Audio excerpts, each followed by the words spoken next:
ఈవేళ మా ఇంట్లో వంకాయ కూర, అది కూడా ధనియాల కారం పెట్టి. టమాటా ప్లస్ ఉల్లిపాయ ఇష్టమైతే వేసుకోవచ్చు, లేదంటే స్కిప్ చేసేయచ్చు. కొంచెం నూనెసి వేయించేసుకుందామా.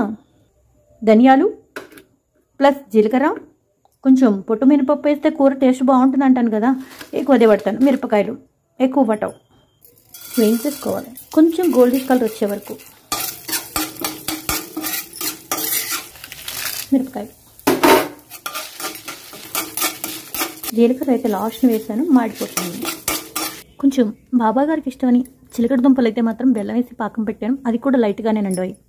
పోపు అయితే వేగిపోయింది. నెక్స్ట్ టమాటాలు ఉల్లిపాయలు కూడా మనం వేయించేసుకుందాం. ఇవి పొడిని కొట్టేసుకుని టమాటా ఉల్లిపాయ కూడా పేస్ట్లా ఆడేసుకుందాం.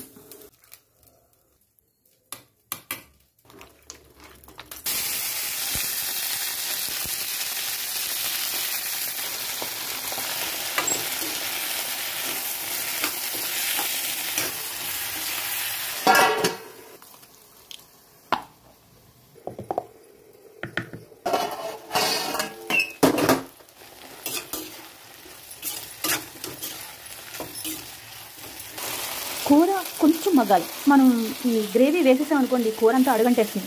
అందుకని ఇదంతా ఆల్రెడీ మొత్తం వేయించేసి మిక్సీ ఆడింది కాబట్టి వెంటనే వేయవలసిన పని లేదు. దింపేసే ముందర వేస్తే సరిపోతుంది.